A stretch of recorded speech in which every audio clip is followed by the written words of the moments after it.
시편 8편인데요. 우리 말씀 듣기 전에 여호와 우리 주여 이 찬양을 같이 한번 부르고 그리고 말씀을 다 듣고 또 한번 부르려고 그래요. 왜냐하면 말씀 듣기 전에 이 8편과 듣고 난 다음에 8편이 다르게 느껴질 겁니다. 만약에 달리 느껴지지 않으면 오늘 제가 헛수고입니다. 그래서 그거를 본인한테 한번 확인하는 시간을 좀 가지려고 하니까요. 뜻을 되새기면서 우리의 감정을 실어서 시편 8편 함께 찬양 올리겠습니다. 여호와 우리 주여.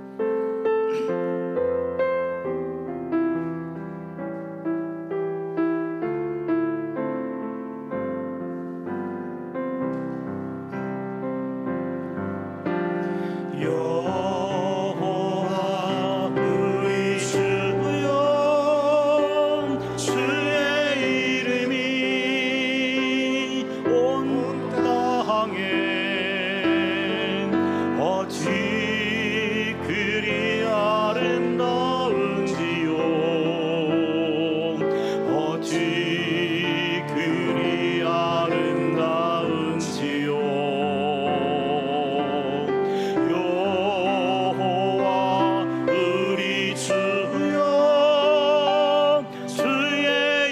우리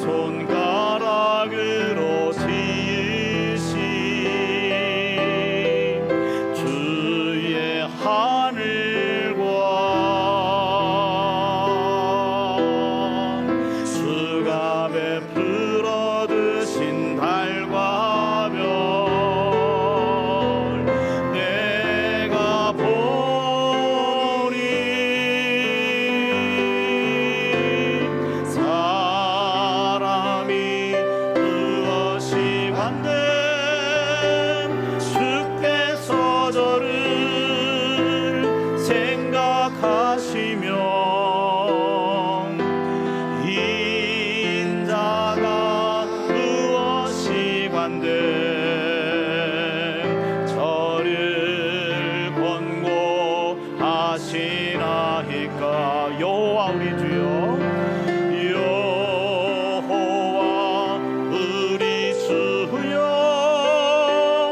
주의 이름이 온 땅에 어찌 그리 아름다운지요.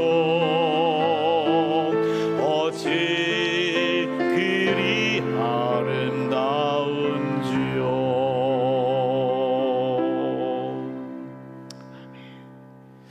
여러분 찬송하는 거 보니까 설교 안 해도 될 것 같은데요. 예, 오늘 8편 말씀은요 찬양시입니다. 어젯밤에 말씀드렸듯이 탄원시와 찬양시가 시편의 가장 대표적인 시인데요. 그 어제는 탄원시를 봤고 그리고 오늘은 찬양시를 봅니다. 탄원시를 먼저 본 것은 시편 150편 가운데 절반 정도가 탄원시예요. 그리고 나머지 절반이 찬양시가 아니고 찬양시를 비롯한 또 다른 시들이 많아요. 그래서 시편 전체의 절대 다수를 차지하는 게 탄원시입니다. 그래서 탄원시를 먼저 봤고 그리고 오늘은 찬양시를 보려고 합니다. 사람이 무엇이기에? 오늘 주제는 사람이 무엇이기에? 인간학이에요. 인간론. 성경이 말하는 인간은 어떤 인간인가? 그거를 함께 보려고 합니다. 1절을 보시면 여호와 우리 주여 주의 이름이 온 땅에 어찌 그리 아름다운지요. 여기 보시면 여호와 우리 주여 요 첫 구절이 맨 마지막에도 한 번 더 반복됩니다. 맨 마지막에도 여러분 다시 한번 잠깐 보면 9절에 여호와 우리 주여 주의 이름이 온 땅에 어찌 그리 아름다운지요. 이렇게 반복됩니다. 이 말은 굉장히 중요한 의미를 담고 있습니다. 1절을 전제해야 오늘의 키전 4절이거든요. 사람이 무엇이기에 주께서 그를 생각하시며 인자가 무엇이기에 주께서 그를 돌보시나이까. 요 4절이 키 센텐스인데 이거를 이해하기 위해서는, 사람이 무엇인가를 이해하기 위해서는 야훼 여호와 우리 주여, 주의 이름이 온 땅에 어찌 그리 아름다운지요, 온 땅에 하나님의 임재가 느껴질 때 그때 내가 누군지를 알게 되는 겁니다. 굉장히 중요한 위치를 갖고 있는데요, 조금 더 설명을 제가 드리도록 할 겁니다. 그래서 시편 8편의 규정짓는 출발점이자 1절이, 그 다음에 종착점이 1절입니다. 그래서 1절과 9절에 동일한 표현이 나와 있습니다. 여호와 우리 주여 할 때 주라는 말은 히브리 말로 아돈이란 말이에요. 아돈이라고 하는 말은 왕을 가리키는 호칭입니다. 여호와 우리 주여, 여호와 우리 왕이여, 이 말입니다. 하나님이 우리의 왕이라고 하는 표현입니다. 그런데 온 땅이 어찌 그리 아름다운지요, 하나님이 온 세상의 왕이라고 하는 것을 여기서 고백하고 있습니다. 온 땅의, 온 세상의 왕입니다. 이 시인은 사람이 무엇인가, 이게 오늘 포인트라 그랬는데, 사람이 무엇인가를 사람이 알기 위해서는 하나님이 온 땅의 왕이심을 인정해야, 그것을 깨달아야 인간은 인간이 누구인지를 알게 된다라고 하는 이야기입니다. 그리고는요, 주의 영광이 하늘을 덮었나이다. 여기 보니까 영광스러운 현존은 땅에만 국한된 것이 아니고 그리고 하늘까지 덮었습니다. 그러니까 하나님은 땅과 하늘의 주인이십니다. 땅과 하늘의 왕이십니다. 2절을 보시면 주의 대적으로 말미암아 어린아이들과 젖먹이들의 입으로 권능을 세우시며 이는 원수들과 보복자들을 잠잠하게 하려 하심이니라. 여기 2절 본문은요, 이런 표현, 주의 대적으로 말미암아 어린아이들과 젖먹이들의 입으로 권능을 세웠다, 이런 표현이에요. 이거는 성경 어디에도 나오지 않습니다. 그렇기 때문에 성경을 우리가 해석할 때 또 다른 본문에 비슷한 거라도 나와야 서로 비교하면서 뜻을 파악할 텐데 그것이 없습니다. 없다 보니까 2절은 난해 구절입니다. 정확히 이해할 수 없습니다. 그래서 어쩔 수 없이 신약에까지 도움을 요청하게 되는데요, 여기 주의 대적이라고 하는 것은 하나님의 창조 질서에 반대하는 세력입니다. 하나님을 대적하는 세력이죠. 그런데 하나님을 대적하는 이 세력들을 어떻게 물리치냐면 어린아이와 젖먹이들이 물리쳐요. 어린아이들과 젖먹이의 입으로 말미암아, 어린아이와 젖먹이의 입에서 나오는 게 무엇이길래 하나님의 대적자들을 무력화시키는가, 이게 이해가 안 됩니다. 그런데 다행히 이 어린아이와 젖먹이의 입에서 나오는 것, 그것은 찬양으로 신약성경에 해석해 주고 있어요. 마태복음 21장 16절을 보시면 예수께 말하되 그들이 하는 말을 듣느냐, 예수께서 이르시되 그렇다, 어린아이와 젖먹이들의 입에서 나오는 찬미를 온전하게 하셨나이다 함을 너희가 읽어본 일이 없느냐 하시고, 여기 찬미라고 하는 말이 시편 8편을 예수님이 받아서 이것을 해석한 겁니다. 그러니까 어린아이의 젖먹이의 입으로 말미암아 권능을 세우시며, 근데 그 권능 어떻게 세웠는가? 어린아이의 젖먹이의 입에서 나오는 찬양이 주의 대적자들을 무력화시키는 요새를 만들었다라는 말씀입니다. 그렇다면요, 우리는 여기서 찬양과 관련해서 세 가지 사실을 함께 배우려고 합니다. 첫 번째는요, 찬양은 단순하고 순수한 마음이 찬양의 올바른 태도라는 겁니다. 어린아이와 젖먹이의 입에서 나오는 찬양이라고 하면, 어린아이와 젖먹이 입에서 나오는 찬양은 자연스러운 찬양일 거예요. 뭔가 계산된 찬양이 아니에요. 그렇지 않습니까? 그래서 찬양이라는 것은 단순하고 순수한 마음으로 해야 됩니다. 두 번째는 모든 사람의 찬양은 어린아이들과 젖먹이들의 찬양과 같이 늘 불완전할 수밖에 없습니다. 어린아이와 젖먹이 입에서 나오는 것이 때로는 박자를 무시하고, 때로는 음정도 무시하는, 때로는 가사도 무시할 수 있는 그런 찬양이겠죠. 그러니까 찬양이라고 하는 것은 어차피 하나님이 보시기에는 조수미 씨 찬양이나 그다음에는 음치 박치 찬양이나 하나님 보기에는 둘 다 불완전하게 마찬가지예요. 인간들이 보기에는 도토리 키재기지만 하나님 보시기에는 너나 큰 차이 없어. 그렇다면 우리는 노래 잘하는 사람에게 주눅들지 말고 하나님께 찬양한다 보면은 박치도 음치도 괜찮습니다. 그래서 제가 이거에 힘을 얻어가지고 항상 찬양을 크게 해요. 아까도 크게 했잖아요. 그래서 점점 하다 보니까 조금씩 는다고 그래요. 성도님들은, 우리 집에 있는 애들은 아빠 찬양 안 하면 안 돼 그래요. 세 번째는요, 이 인간의 찬양은 어차피 불완전한 찬양이라고 했는데 하나님은 그것을 기쁘시게 받으십니다. 하나님은 찬양을 기쁘시게 받는다는 거죠. 그렇다면 어린아이와 젖먹이 입으로 말미암아 찬양이라는 것은 찬양은 단순하고 순수한 마음으로 해야 된다. 찬양은 언제나 불완전할 수밖에 없다. 그럼에도 불구하고 하나님은 그 찬양을 기뻐 받으신다. 이렇게 해서 어린아이와 젖먹이의 입으로 나오는 것이 뭐냐? 바로 찬양을 하나님이 받으신다. 그런 해석이 가능하고요. 두 번째는요, 또 하나 해석이 있습니다.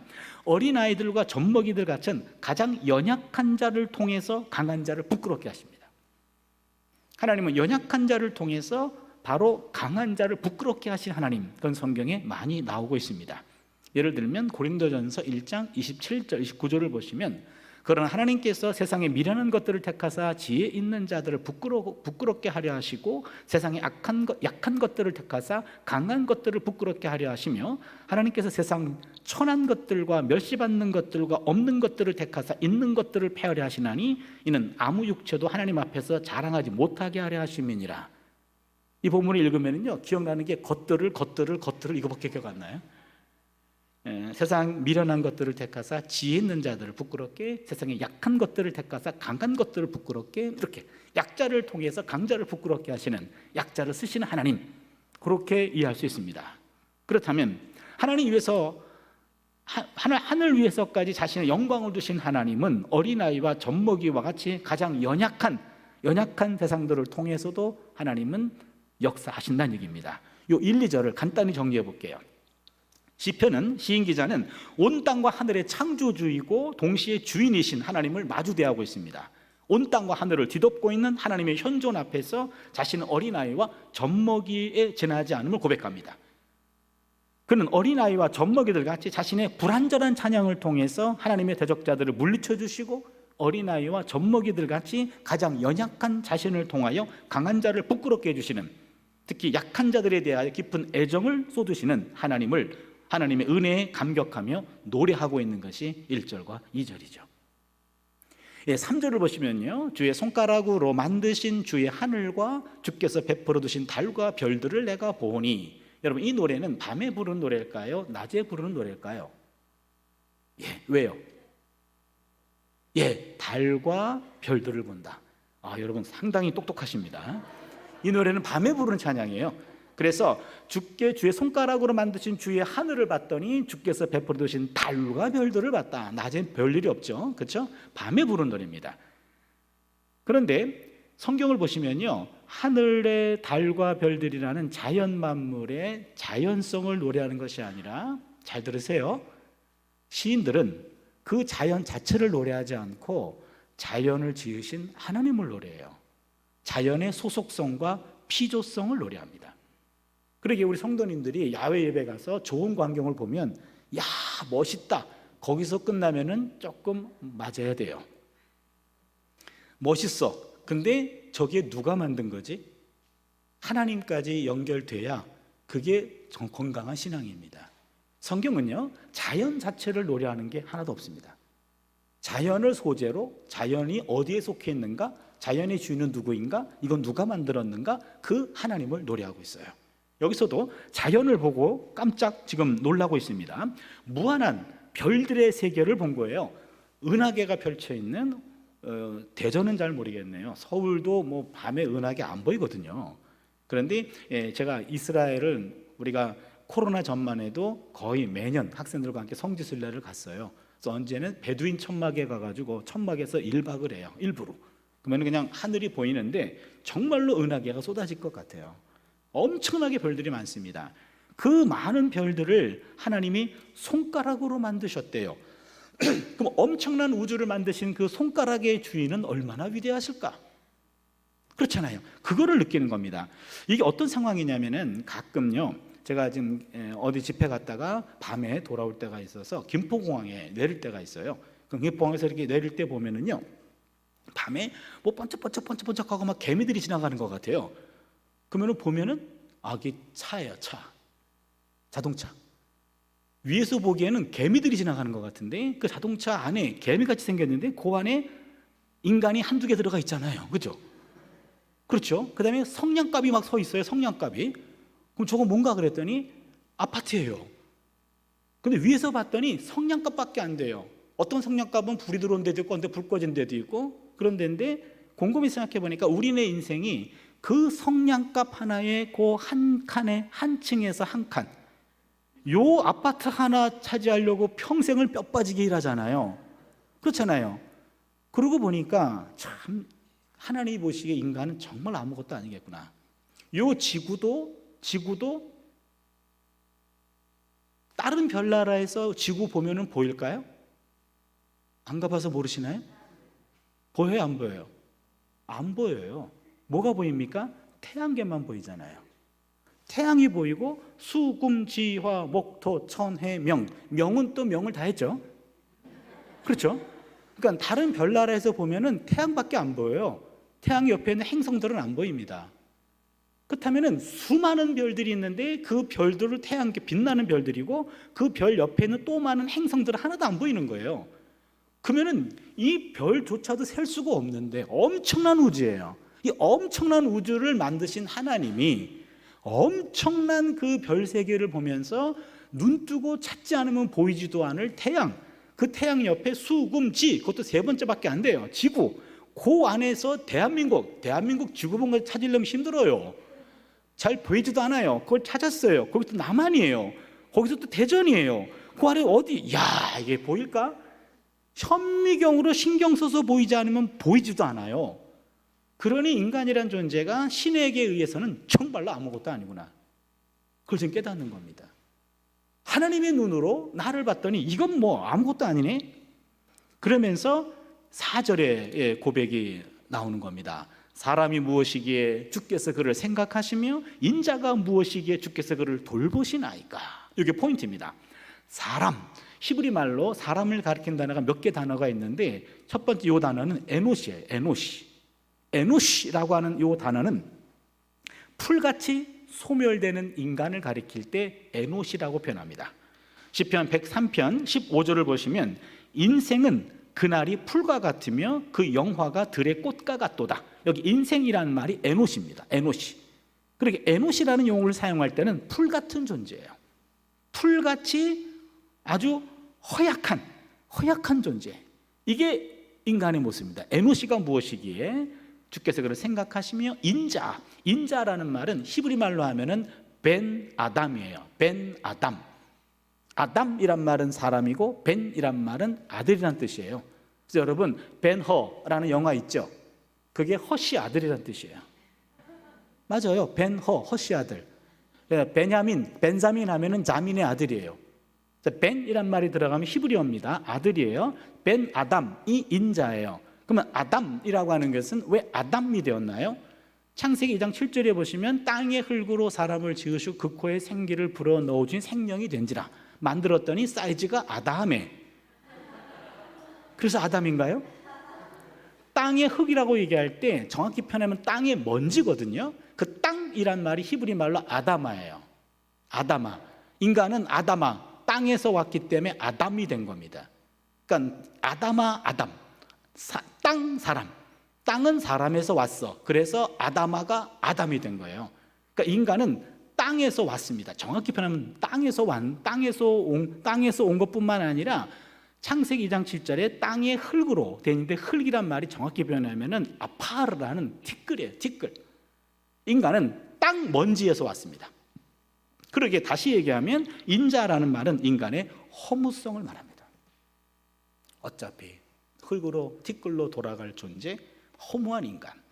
그렇다면 사람이 무엇이기에, 바로 허약한 인간이 무엇이기에, 그리고 인자가 무엇이기에, 그리고 아주 허무한 인간이 무엇이기에 주께서 그를 생각하시며, 생각하다란 말은 자카르란 말인데 마음에 두다예요. 이 허약한 인간이 무엇이기에 주께서 그를 생각하시며 당신의 마음에 나를 두었나이까. 가끔 우리 딸들에게 너네 아빠 마음속에 있어. 그럼 우리 딸들이 꺼내줘 그러더라고요. 아빠 마음속에는 엄마만 있으면 돼. 우리는 남친의 마음에도 있으니까 꺼내줘, 그 얘기예요. 딸 자식 키울 이유가 없어요. 보니까 하나님의 마음에 내가 있다는 거예요. 그리고 주께서 그를 돌보시나이까, 이 파카드란 히브리어인데 신방하답니다. 찾아와 주십니까? 사람이 무엇이기에, 허약한 인간이 무엇이기에 주께서 마음속에 나를 두시고, 그리고 인자가 허무한 인간이 무엇이기에 주께서 그를 찾아와 주시나이까. 저는 이 4절을 묵상할 때마다 가슴이 따뜻해져요. 아무것도 아닌 허약한 인간을 하나님 마음속에 두시고 이 허무한 인간을 때를 따라 찾아와 주시나이까. 무한히 크신 존재가 아주 작은 존재를 늘 돌봐주신다는 거죠. 전 우주의 창조주께서 덧없는 존재인 먼지와 같고, 그리고 정말로 먼지와 같은 인간을 늘 마음속에 두시고 때를 따라 찾아와 주시는 그 은혜를 이 시인은 여기서 깨닫고 있습니다. 그리고 5절을 보시면 그를 하나님보다 조금 못하게 하시고 영어와 존귀로 관을 씌우셨나이다. 여기서요 5절 앞에 5절에 그러나라는 말이 원래 들어가 있습니다. 그러나 하잘것없는 존재인데, 그러나 그를 하나님보다 조금 못하게 하시고 영어와 존귀로 관을 씌우셨나이다. 이 풀과 같고 티끌과 같은 인간을 하나님이 하나님보다 조금 못하게 하셨대요. 엄청나게 신격으로 우리를 높이 세우셨어요. 여러분 창세기의 1장에 보면 26절에 하나님의 형상대로 인간을 만들었다 그랬죠. 하나님의 형상이란 말은 하나님과 거의 비슷한 존재라는 얘기잖아요. 그렇죠. 상당히 격이 올라왔습니다. 그리고 영화와 존귀로 관을 씌우셨다. 영화와 존귀라고 하는 것은 왕에게 속한 요소입니다. 인간을 왕 같은 존재, 그러니까 하나님의 형상대로 만들었다라는 것이 5절에 이렇게 표현되어 있습니다. 하나님보다 조금 못하게, 그리고 왕 같은 존재로 우리를 만드셨습니다. 이 4절과 5절은요 상당히 이 인간이라는 것은 허약하고 허무한데, 그러나 5절에서 하나님은 그를 하나님보다 조금 못하게 하시고 영어와 존귀로 관을 씌우셨습니다. 왕 같은 존재로 우리를 하나님 만드셨습니다. 하나님과 같은 존엄성, 왕과 같은 존엄성을 지닌 고귀한 존재로 인간을 만들으셔서 인간은 모든 피조물 가운데 가장 위대한 존재가 되었다라는 거죠. 그리고는 5절 이하에서는요 5절에서 시편의 중심 주제가 제시됐다면, 이제는 6절 이하부터는 그 인간에게 맡기신 일입니다. 6절을 보시면 주의 손으로 만드신 것을 다스리게 하시고 만물을 그의 발 아래 두셨으니, 하나님 손으로 만드신 모든 피조세계를, 모든 창조세계를 그 왕같은 인간에게 다스리게 하셨고 만물을 그 발 아래 두셨습니다. 하나님은 사람을 모든 만물의 주인으로 세우셨습니다. 그래서 모든 하나님이 만들어 놓은 세상을 위탁해서 다스리도록 했습니다. 그런데 여기 보시면 만물을 그의 발 아래 두셨다 그랬는데, 만물을 발 아래 두셨는데 두 가지는 여기서 빠집니다.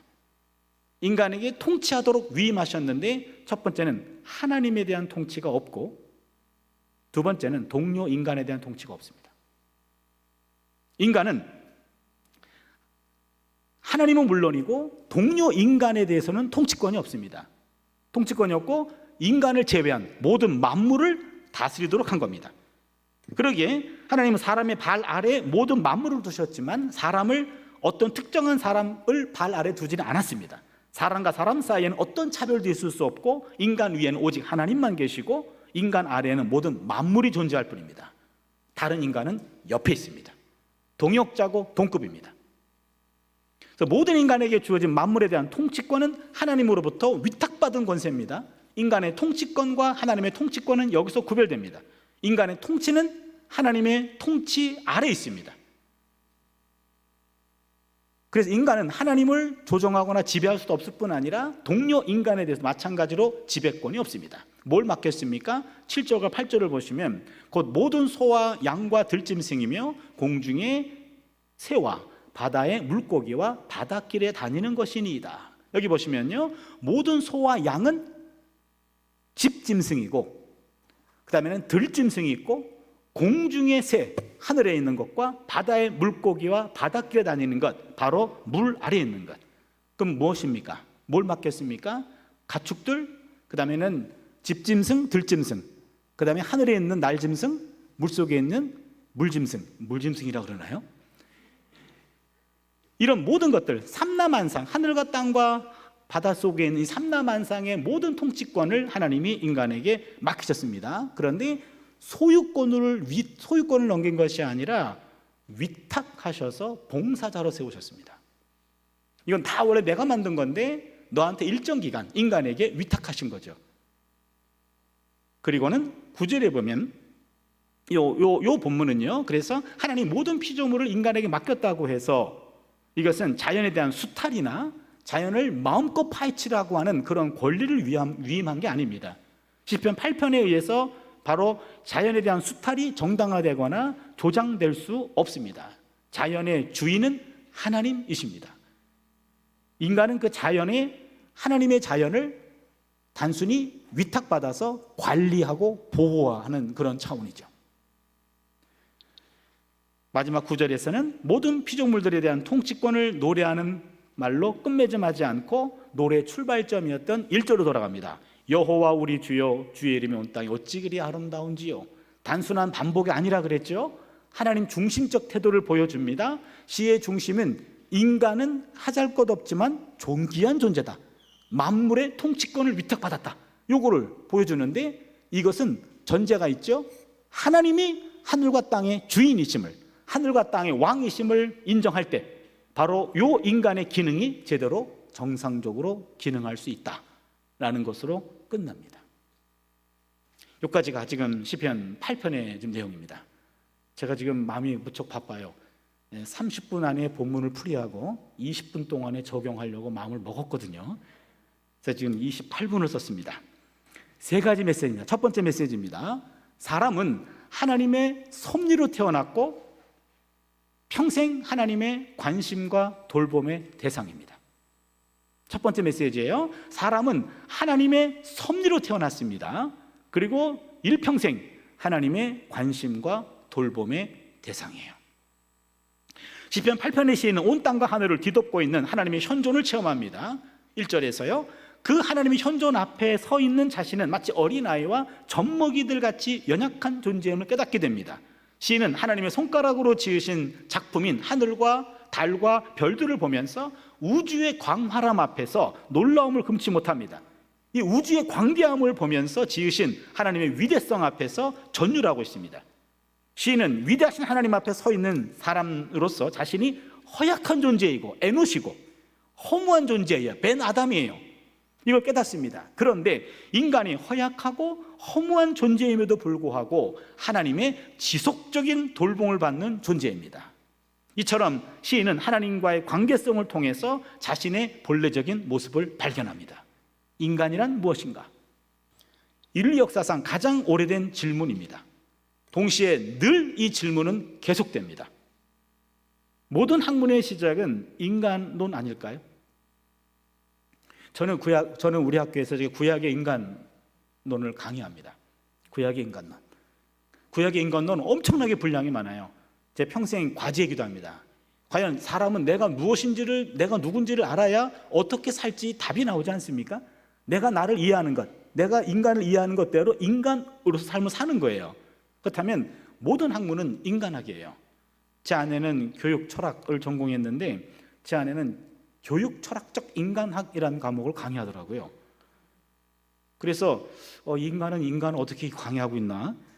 근데 어느 주말에 바빴는지 강의안을 집에 가지고 왔어요. 제 아내는 절대로 집에, 제 아내도 대학에서 가르치고 있는데 절대로 집에 학교 일을 갖고 오지 않는데 그날은 바빴던 모양이에요. 가져왔어요. 봤더니 이렇게 봤더니 교육 철학적 인간학, 교육학적 인간학이에요. 그래서 살짝 제가 강의안을 들춰봤습니다. 이 인간은 어떻게 인간을 강의하나? 그랬더니 서울신학대학 교수로 있는데 그러다 보니까 맨 앞에 구약의 인간학, 신약의 인간학을 강의안에 썼더라고요. 근데 내가 구약의 인간학 강의하는 거 분명히 알고 있거든요. 근데 저한테 한마디도 물어보지도 않았어요. 그리고 구약의 인간학 저는 한 학기 내내 3학점으로 강의하거든요. 다 커버가 안 돼요. 근데 이 양반은 A4 용지로 절반으로 끝냈어.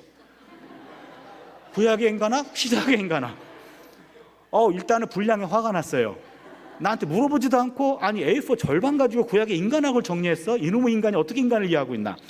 봤더니 핵심은 찝었어요.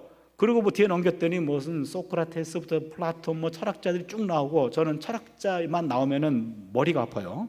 근데 제 아내는 철학서를 읽으면 머리가 정리가 된대요. 그러니 제가 얼마나 힘들겠습니까? 같이 살기가. 그걸 보면서 철학적 인간학, 생물학적 인간학, 교육학적 인간학, 모든 학문에 인간학이 있어요. 근데 우리는 성경에서의 인간학, 이걸 성서적 인간학이라고 얘기하는데 이것을 가장 기본으로 깔고 삽니다. 뭡니까? 하나님이 우리를 지으셨다는 거죠. 그렇죠. 하나님이 인간을 만들었다. 그러기에 성경이 말하는 인간학은 자아인식에서 출발하지 않고 하나님과의 관계에서 출발합니다. 근본은 하나님으로부터 왔다. 그러니까 하나님과의 관계, 그리고 동료 인간과의 관계, 동시에 세상과 다른 피조물들과의 관계, 이 관계 속에서 인간은 어떤 존재이며 어떤 일을 해야 되는가, 그렇게 시작하는데 가장 중요한 것은 인간을 지으신 초월적인 하나님과의 관계성 안에서만 인간이 무엇인지를 깨닫게 되는 것이 있다 이거예요.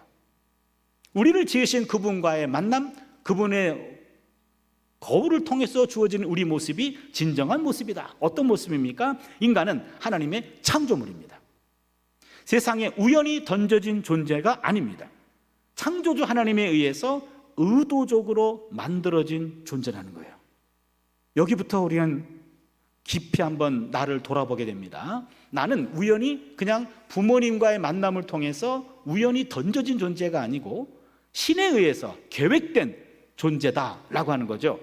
그래서 가끔 그런 얘기 하잖아요. 집에서 막내들을 보면 저건 걔 부부가 조용히 계획에 없었는데 그렇게 말하잖아요.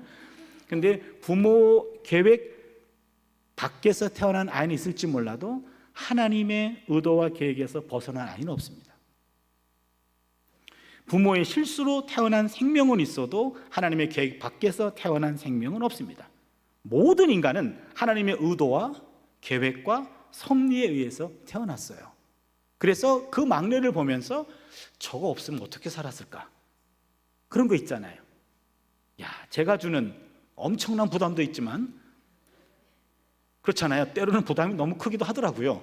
그러나 그 못지않게 보람도 있고 의미도 있고 저것 때문에 내가 인생을 더 살게 되는 그런 이유도 있고, 그게 바로 하나님께서 그런 섭리 가운데 생명을 주신 겁니다. 그래서 창조주 하나님은 인간에게 관심을 두고 돌보십니다. 모든 인간은 하나님의 섭리로 태어났고 평생 하나님의 관심과 돌봄을 받는 특별한 존재라고 하는 거예요.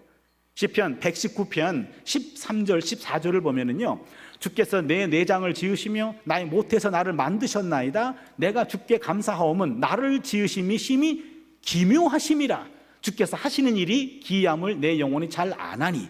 옛날 성경은 신묘막측하나이다. 이 단어는 안 바꿨으면 좋았을 뻔했어요. 우리를 지으심이 신묘막측하나이다. 얼마나 멋있나요? 뭔 말인지 모르겠습니다만 그러나 멋있잖아요. 신묘막측. 이거를 기묘하심이라 그렇게 좀 톤 다운을 시켰어요. 본문 하나를 좀 더 읽어볼게요. 여러분, 제가 생각하기에 구약성경에서 가장 너무 민망한, 공개적으로 함께 읽기가 좀 불편한 그런 본문인데 한번 읽어보죠. 욥기 10장 10절에서 11절이에요. 주께서 나를 젖과 같이 쏟으셨으며 엉긴 젖처럼 엉기게 하지 아니하셨나이다.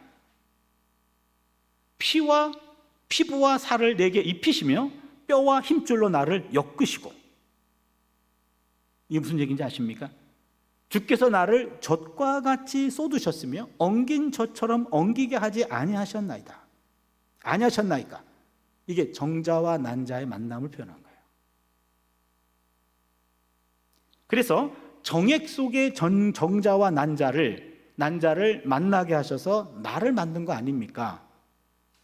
이게요, 정자 1억 개 중에 하나가 난자와 만나서 이거 하나 만들어진 거예요.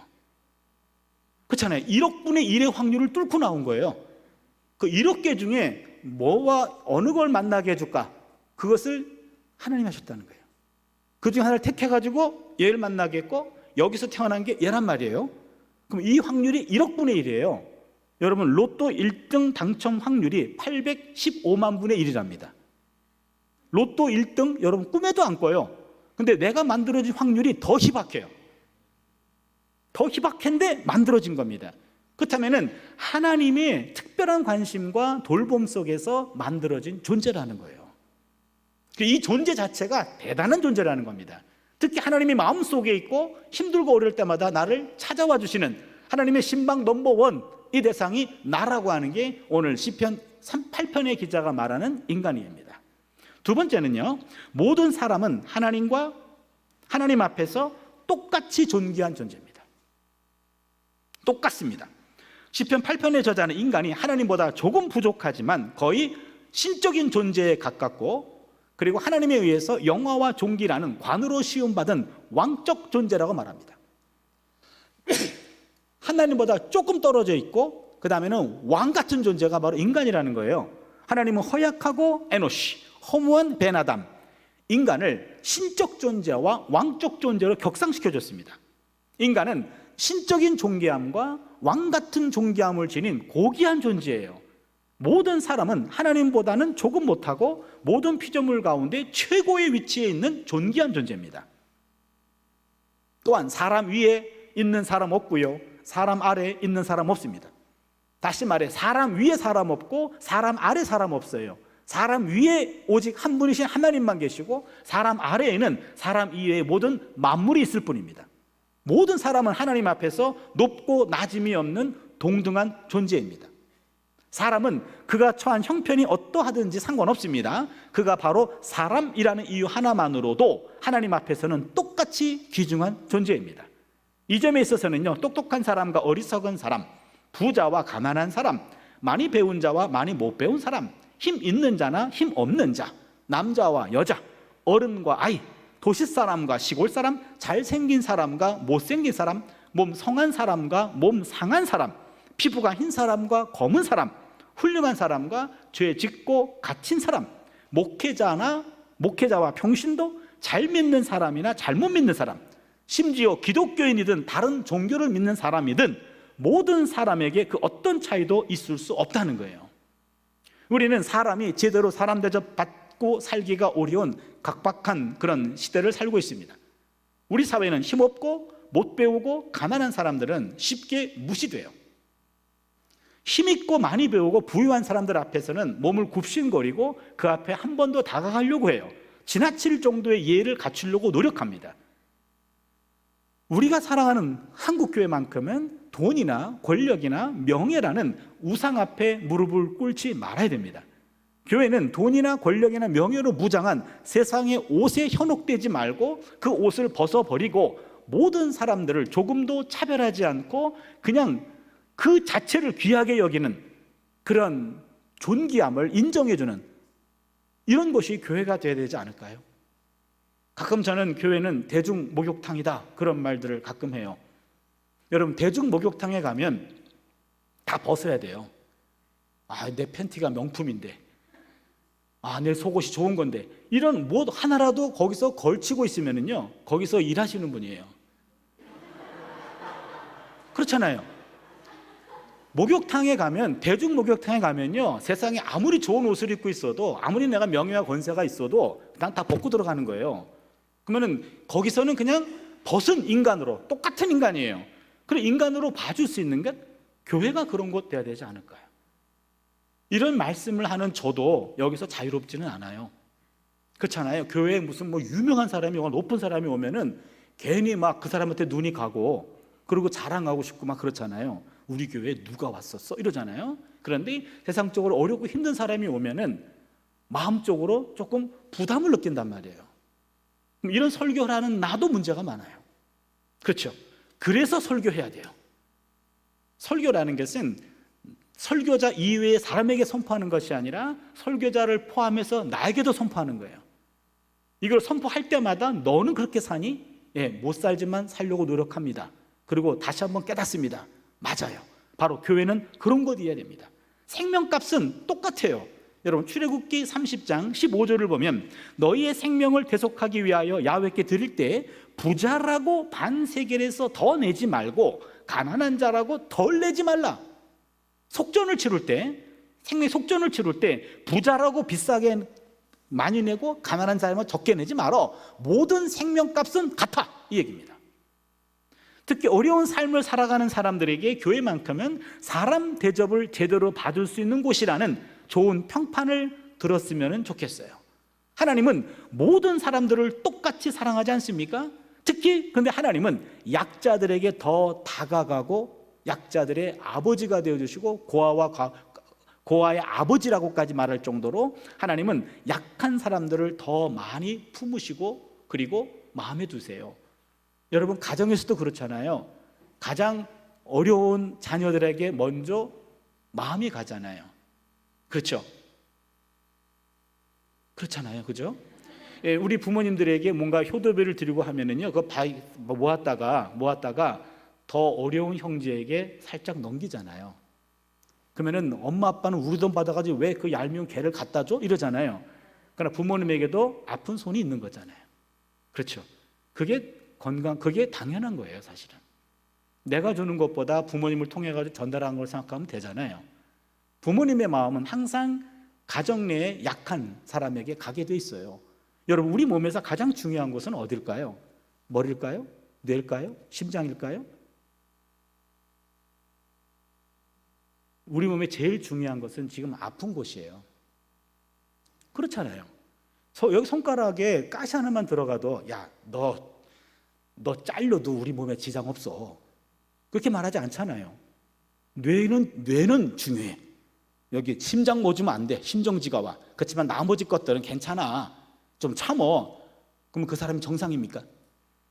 아니에요. 가시 하나 찔리면 온몸에 통증을 느끼는 게 건강한 거예요. 그렇잖아요.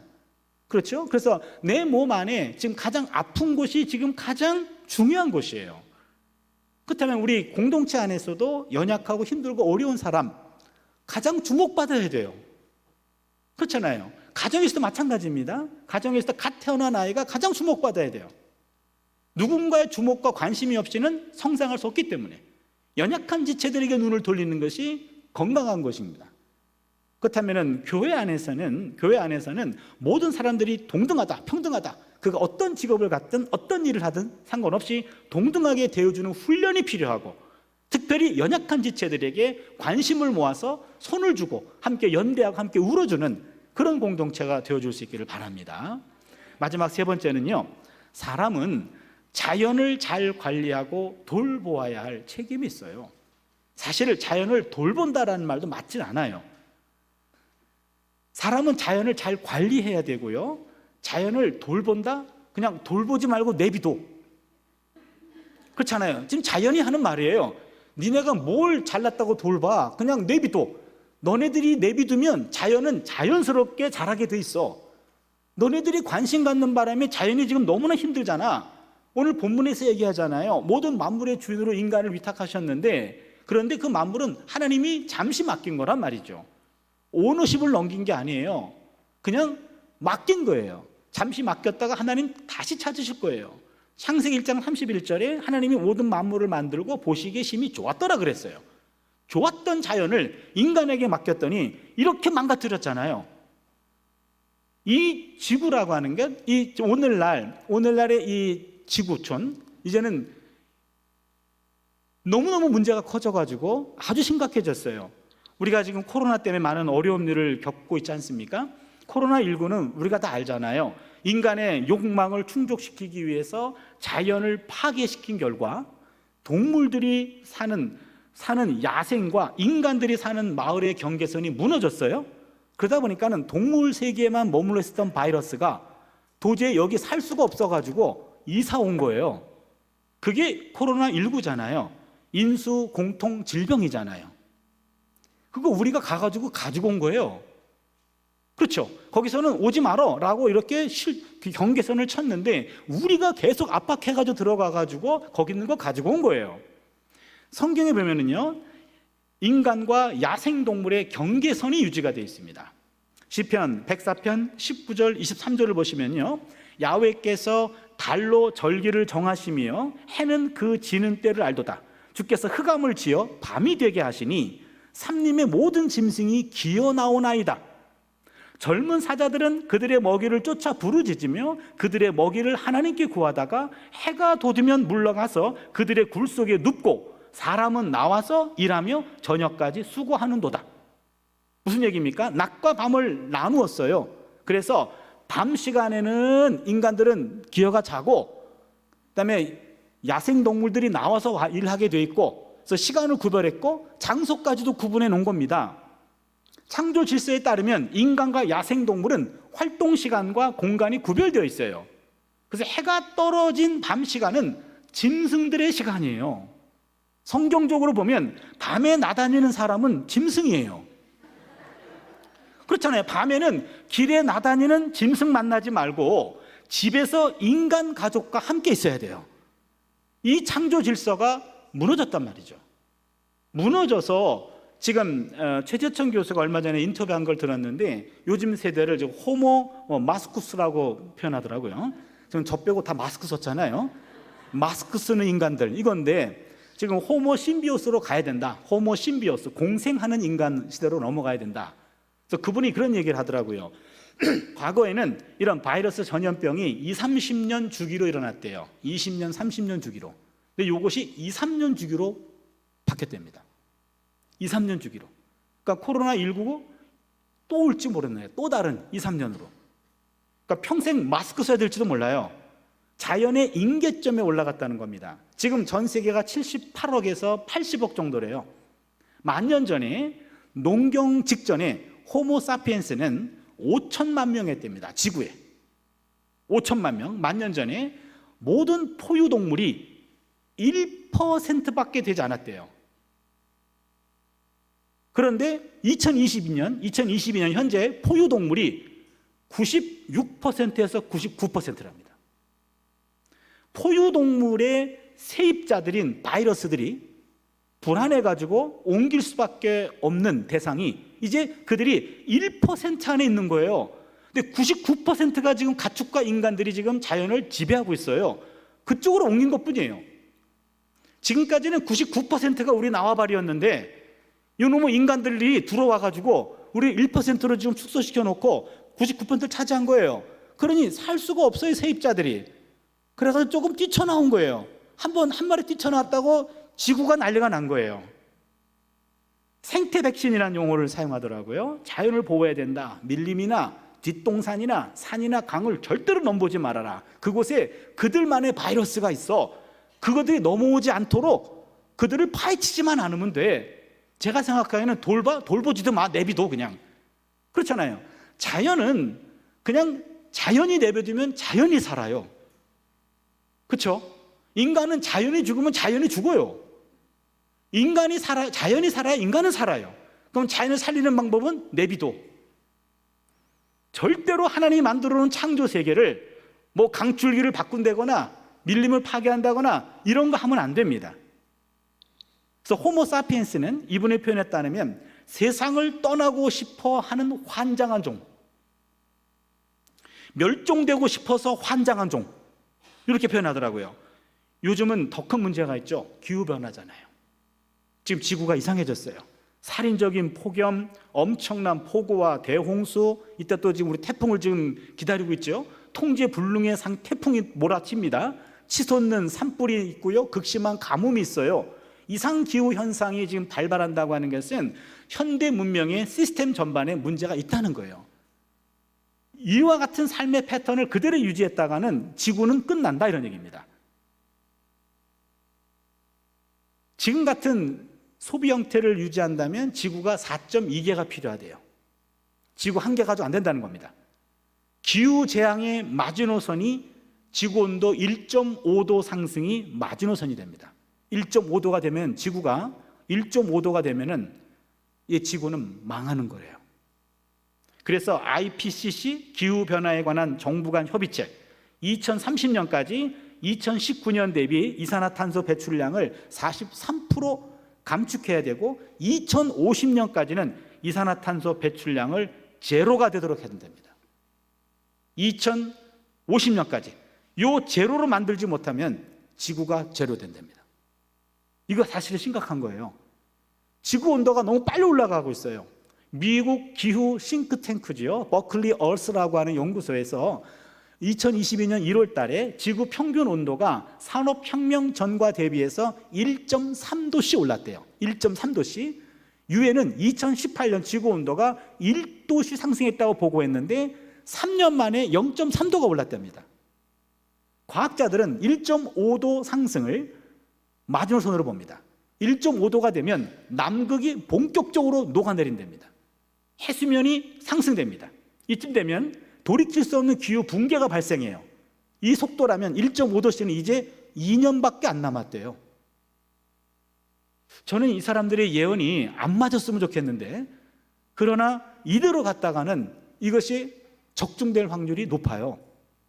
뉴욕에 있는 기후 싱크센터죠, 클라이밋 센트럴에서는요, 해수면이 1m 상승한다는 가정하에 2030년 우리나라 인천, 송도, 시흥, 한강 하수 지역의 피해 시나리오를 만들었는데, 이에 따르면 서울시의 10배인 5,900 평방킬로미터 바다에 잠기고 330만 명이 재산을 잃는다고 합니다. 우리나라도 기후 난민들이 집단적으로 발생할 수 있다는 거죠. 이런 기후 시나리오는 너무나 잘 맞아떨어져서 걱정이에요. 여기 보니까 우리 집도 들어가 있는 것 같아요. 그러니까 이게 우리만의 문제가 아니고 바로 우리 자녀들의 문제잖아요. 전 지구적인 문제입니다. 이런 심각한 상황에서 우리가 해야 될 일이 뭐가 있을까? 뭐라도 좀 해야 되는데, 뭐라도. 크게는 탄소 중립, 이거를 실현해야 돼요. 2050년까지. 이게 제가 지금 환경단체에서 나온 것도 아니고요.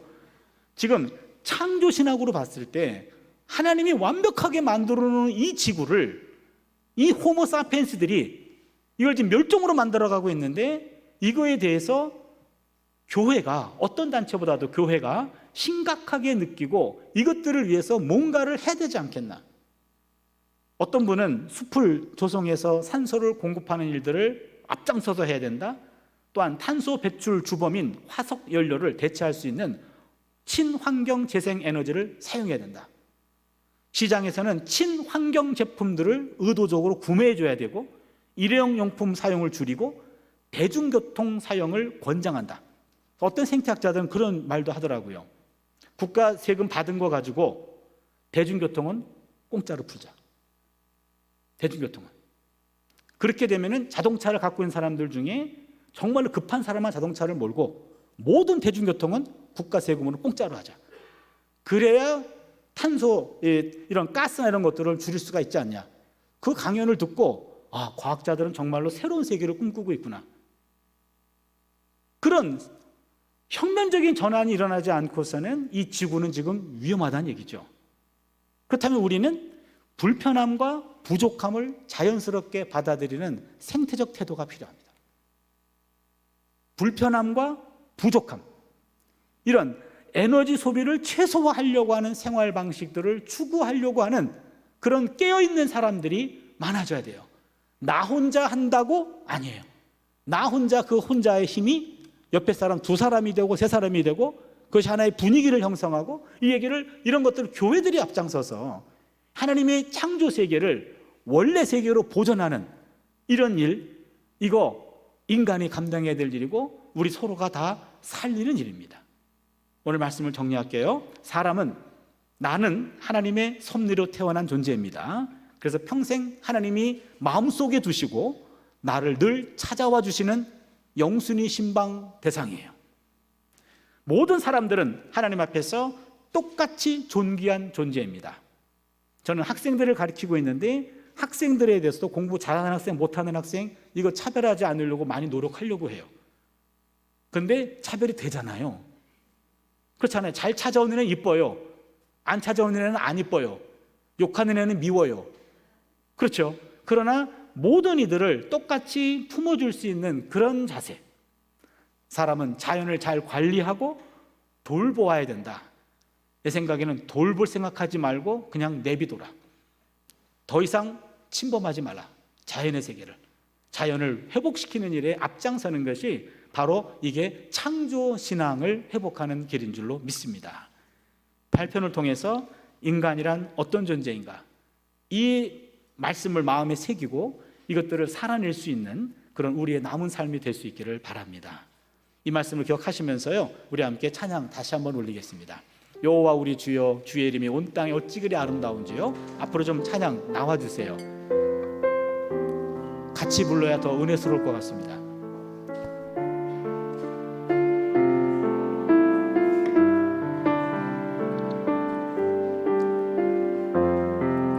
뜻을 생각하시면서 우리 함께 한 번 더 찬양 올리겠습니다.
생각하시면서요, 이 시간은 우리가 조용하게 읊조리면서 함께 기도했으면 좋겠습니다.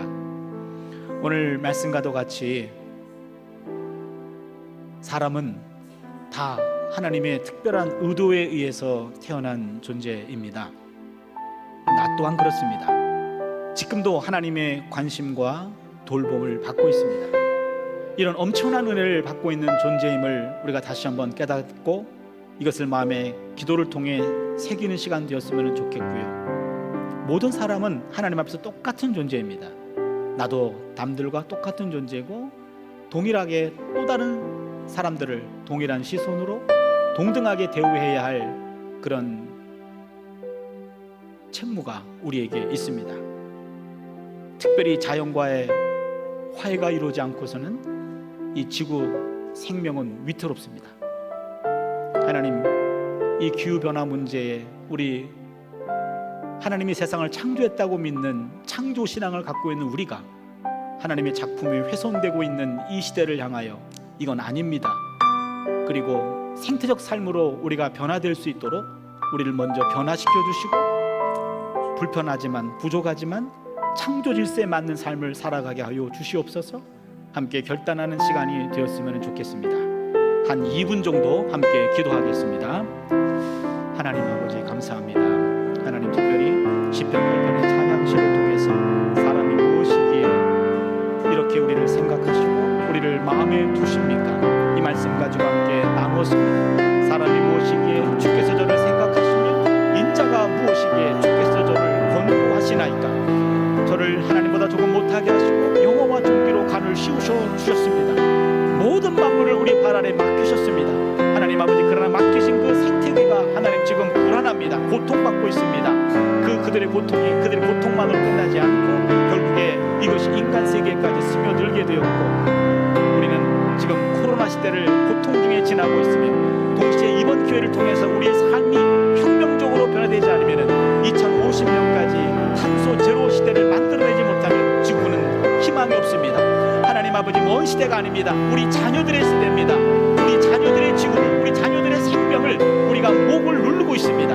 하나님, 그들에게 정말로 하나님 만들어 놓으신 그 생기와도 같은 산소가 공급되는 지구를 우리 자손들에게 물려줄 수 있도록 우리가 좀 더 불편하고 부족하지만 이것을 감수하게 하시고 감당하게 해주셔서 지구 생명체를 다시 한번 온전한 상태로 회복시킬 수 있도록 도와주셨기를 간절히 바라옵고 원합니다.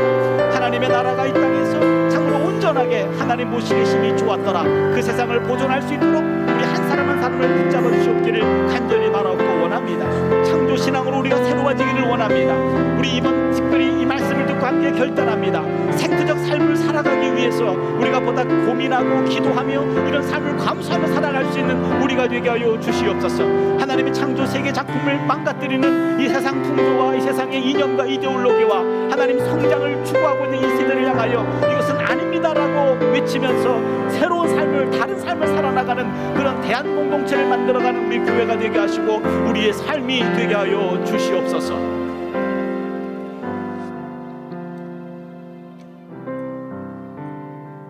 하나님, 사람이 무엇이기에 주께서 저를 생각하시며 인자가 무엇이기에 저를 권고하시나이까? 풀같은 존재를 마음에 두시고 허무한 존재를 늘 찾아와 주시는 하나님, 우리를 하나님보다 조금 못하게 하시고 영어와 종기로 관을 씌우셔서 왕같은 존재로 우리를 만들어 주셨고 삼라만상의 모든 하나님의 그 귀한 창조물들을 인간의 손에 위탁하셨습니다. 지나간 우리의 삶은 우리의 본분을 망각했고 창조주 하나님을 고백하면서도 우리의 삶은 창조주 하나님의 뜻에 어긋나는 삶을 살아왔음을 이 시간 고백합니다. 그 여파로 코로나19도 왔고 기후변화로 인해서 전 지구적 재앙이 이 지구를 위협하고 있습니다. 하나님 만드신 이 세계, 이곳이 하나님의 나라가 이루어져야 할 바로 하나님 나라 그 본거지인데 이 본거지가 파괴되고 있고 지금 죽어가고 있습니다. 하나님, 우리 한 사람 한 사람의 마음을 새로 잡게 하여 주시고 창조신앙을 회복하게 하여 주셔서 하나님의 피조세계 보시기에 심히 좋았더라. 그 세계를 만드는 일에 미력하지만 우리 한 사람 한 사람이 쓰임받게 하여 주시옵고 우리 교회가 그 일에 앞장서게 하여 주시옵소서. 주님이 그대 앞에 계셔서 그대에게 바른 길 보이시기 바랍니다. 주님이 그대 곁에 계셔서 그대를 껴안아 지키시기 바랍니다.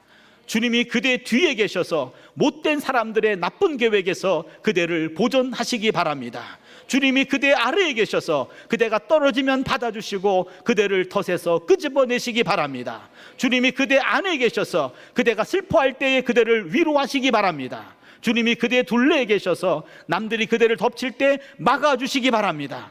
주님이 그대 위에 계셔서 그대에게 복 주시기 바랍니다. 이처럼 그대에게 은혜로우신 하나님이 복 주시기를 바랍니다. 해 카리스투 퀴리오 예수 그리스도카이, 주 예수 그리스도의 은혜와 해 아가페 투 테오카이, 하나님의 사랑과 해 코이노니아 투 하기오 푸뉴마토스, 성령의 교통하심이 메타 판톤 휘몬 그대들 모두에게 함께 있을지어다. 아멘.